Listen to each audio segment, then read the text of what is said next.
जनता जनार्दन इन तीनों की तिकड़मबाजी तिगड़ी को विदा करने के लिए संकल्प ले चुकी है और उस संकल्प के साथ जोड़ने के लिए ही बहनों और भाइयों आज मैं आपके पास आया हूं। आप सबसे कहने के लिए कांग्रेस नारा देती है, कहती हाथ बदलेंगे हालात। हाथ ने तो यहां के हालात को बदहाल किए हैं और इसलिए अब कांग्रेस हो या एनसीपी या एनसी या पीडीपी, इनके लिए अब कोई जगह यहां नहीं होना चाहिए और इसी के लिए आज मैं आपसे कहने के लिए आया हूं। बहनों और भाइयों, आप सबसे मेरा यही आग्रह है कि आज पाकिस्तान प्रस्त आतंकी जो ये जानते हैं कि अगर उन्होंने भारत के अंदर अब कहीं आतंकवाद को भड़काने का काम किया, आतंकवाद को पनपाने का काम किया या आतंकी गतिविधियों को कहीं न कहीं किसी भी रूप में उसे आगे बढ़ाने का प्रयास किया तो उनकी दुर्गति क्या होने वाली है। ये नया भारत है, ये इसको बर्दाश्त करने वाला नहीं है। इसके सामने वह पूरी मजबूती के साथ खड़ा होकर के उसके पैरों को फाड़ने वाला है और उस दुर्गति तक पहुंचाने की स्थिति रखता है। जो मैंने पहले भी कहा कि आतंकवाद के लिए जीरो टॉलरेंस की जो नीति आज भारत की है, आतंकवादियों की वो दुर्गति करेंगे, न उन्हें ढकने के लिए कफन ही मिलने वाला है और न दफनाने के लिए 2 गज जमीन ही प्राप्त होने वाली है। बहनों और भाइयों, जम्मू कश्मीर के बारे में जब भारत के बारे में बात आती है, ये चुनाव इस बात को भी प्रदर्शित करने वाला है। हम लोग बचपन में गाते रहे हैं, बिना सिंध के हिंद कहां है, रावी बिन पंजाब नहीं, गंगा आखिर खुश हो कैसे जब तक संग चीनाव नहीं है।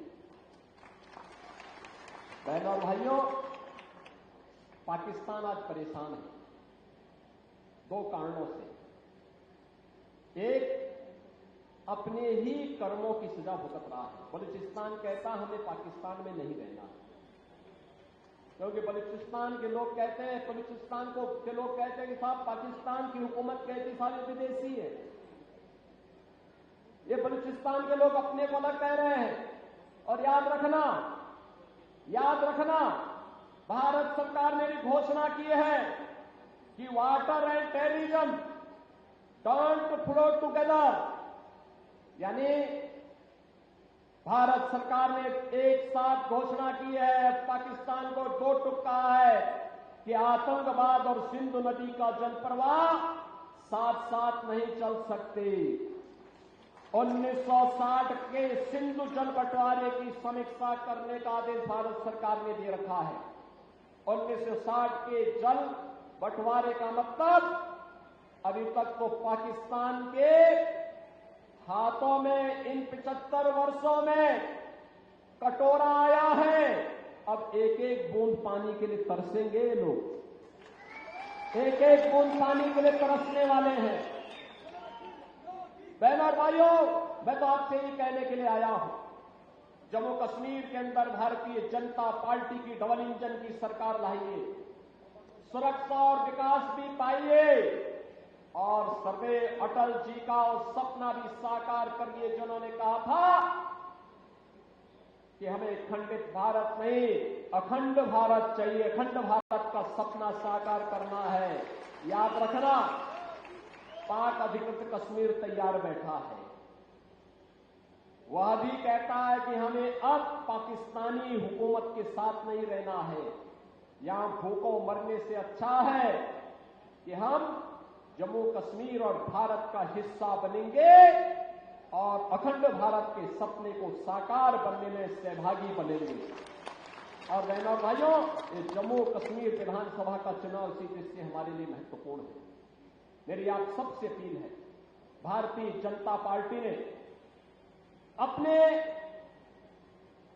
प्रत्याशी के रूप में रामनगर से डॉक्टर सुनील भारद्वाज को अपना प्रत्याशी बनाकर के आपके बीच उतारा है। डॉक्टर सुनील भारद्वाज, एक युवा और कर्मठ प्रत्याशी आपके बीच में है। ये रामनगर है, स्वाभाविक रूप से राजा राम के नाम पर और अयोध्या की स्मृतियों को भी आपके साथ जोड़ने के लिए रामनगर की स्मृति आपके साथ रहेगी। पिछली विधानसभा में सर्वश्रेष्ठ विधायक के रूप में जिस विधायक ने कार्य किया, ऐसे रणवीर सिंह पठानिया, ये उधमपुर ईस्ट के प्रत्याशी हैं। उधमपुर ईस्ट के प्रत्याशी के रूप में आपके बीच में है। और सुश्री सगुन परिहार, एक शहीद परिवार की बेटी।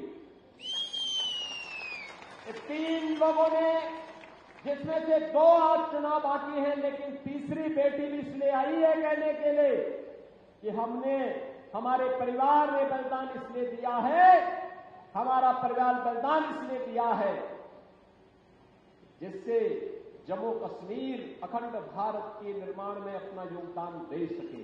उनके पिता ने, उनके चाचा ने अपना बलिदान इसलिए दिया। इन तीनों प्रत्याशियों के लिए आज यहां पर जो चुनाव 1 अक्टूबर को है, जिसमें डॉक्टर सुनील भारद्वाज और रणवीर सिंह पठानिया, इन दोनों प्रत्याशियों के लिए कमल चुनाव चिन्ह पर आप सबसे विकास, सुरक्षा और सुशासन के लिए भारी बहुमत से भारतीय जनता पार्टी को विजयी बनाने के लिए आप सबसे करने के लिए आपके बीच आया हो। आप सबका आशीर्वाद इन प्रत्याशियों को प्राप्त होगा। दोनों हाथ ला करके मुझे आश्वस्त करो, आपकी आवाज उत्तर प्रदेश का अयोध्या धाम तक पहुंचनी चाहिए। दोनों हाथ ला करके बताइए, देंगे तो मेरे साथ बोलेंगे, भारत माता की, भारत माता